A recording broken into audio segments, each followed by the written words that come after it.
کہ کیسا گزرا۔ رمضان میں جو قبولیت کی نشانیاں ہیں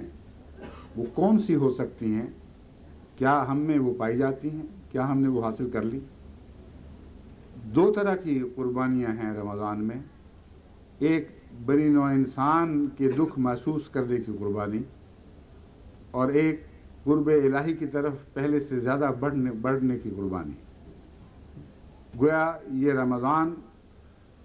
خالق اور خلق کے لیے اتصال کا حکم رکھتا ہے۔ کوئی انسان اپنے رب کو پا نہیں سکتا جب تک کہ اس کے بندوں کے لیے پہلے سے بڑھ کر اس کے دل میں ہمدردی پیدا نہ ہو اور ان کے لیے وہ قربانیوں پر آمادہ نہ ہو۔ بس رمضان ان دونوں باتوں کی تربیت دیتا ہے، اور اس پہلو سے یہ مسلمانوں کے لیے عبادت کا ایک معراج ہے۔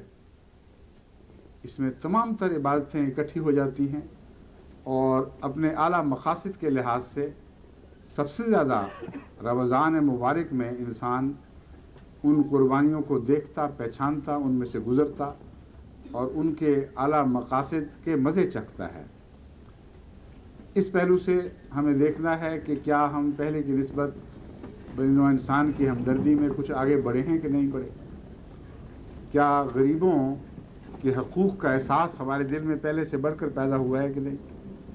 کیا مریضوں اور لاچاروں اور مصیبت زدگان اور ان مظلوموں کے لیے ہمارے دل پہلے سے زیادہ پگھل رہے ہیں کہ نہیں، جن کو دنیا میں طاقتور قوموں نے مظالم کا نشانہ بنا رکھا ہے، ہاں وہ کشمیر کے لوگ ہوں یا بوسنیا کے لوگ ہوں یا پاکستان کے لوگ ہوں یا ہندوستان کے دوسرے مظلوم یا بنگلہ دیش کے یا اور ملکوں کے، چین کے ہوں یا ویتنام کے ہوں، جہاں جہاں بھی انسانیت انسان کے مظالم تلے سسک رہی ہے،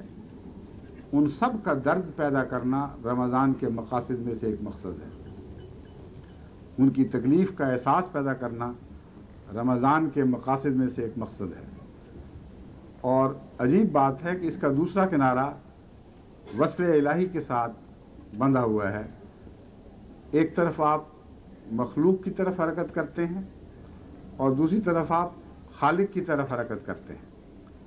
اور رمضان میں یہ دونوں باتیں درجہ اپنے انتہا تک پہنچ جاتی ہیں۔ انتہا تک ان معنوں میں کہ ہم سب کی انتہا الگ الگ ہے، اپنی اپنی توفیق، اپنی اپنی حیثیت کے مطابق ہر شخص رمضان میں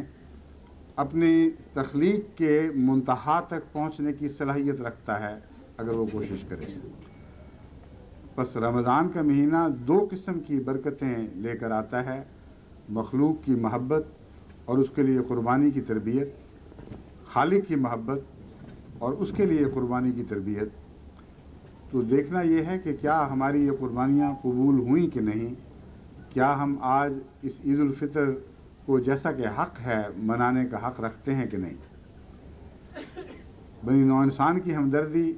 ہم میں سے اکثر نے رمضان میں پہلے سے بڑھ کر کی ہوگی، اور عید الفطر پر میں نے خصوصیت سے اسی لیے جماعت کو پیغام دیا تھا کہ یہ یاد کرانے کے لیے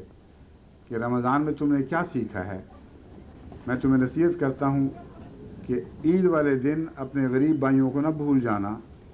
ورنہ یہ نہ ہو کہ جو کچھ تم نے مہینہ بھر کمایا وہ مہینہ ختم ہوتے ہی سب کچھ بھلا دیا اور وہ سب فیض ہاتھ سے جاتا رہا۔ بس عید کے دن اپنے ماحول کو چھوڑ کر جو آرام کا ماحول ہے، جو سکون اور طمانینت کا ماحول ہے، ایسے ماحول کی طرف حرکت کرنا جس میں دکھ پلتے ہوں، اور وقتی طور پر ہی صحیح، نہ صرف یہ کہ اپنے آرام ان کی طرف منتقل کرنا بلکہ ان کے دکھ اپنے سینے سے لگا لینا، یہ پیغام تھا جو عید الفطر کے موقع پر میں نے تمام دنیا کی جماعتوں کو دیا، اور میں امید رکھتا ہوں کہ اللہ کے فضل کے ساتھ یہ جماعت جو اللہ نے مجھے عطا کی ہے، جو حضرت مسیح موعود علیہ السلام اور گزشتہ خلفاؤں کی محنت کے پالے ہوئے پودے ہیں، وہ جماعت ہے جس کے متعلق حضرت اقدس محمد مصطفیٰ صلی اللہ علیہ وآلہ وسلم نے آخرین کے نام سے انہیں یاد فرمایا اور خوشخبریاں دیں کہ تم میں مسیح نازل ہوگا اور مہدی آئے گا جو تمہاری کیفیتوں میں ایک انقلاب برپا کر دے گا۔ یہ وہ جماعت ہے جس کی انگلیوں میں انقلاب کے تار الجھے ہوئے ہیں، جس نے تمام دنیا میں عظیم انقلاب برپا کرنے ہیں۔ یہ بے وفاؤں کی جماعت نہیں ہے۔ میرا تجربہ ہے کہ کبھی ایک بار بھی ایسا نہیں ہوا کہ میں نے کسی نیک کام کی طرف اس جماعت کو بلایا ہو اور میری توقعات سے بڑھ کر انہوں نے اس نیک کام میں آگے بڑھنے کے لیے لبیک نہ کہا ہو۔ کہیں اگر غفلت سے کچھ شکوے پیدا ہوئے تو جماعت سے نہیں تھے، منتظمین سے تھے۔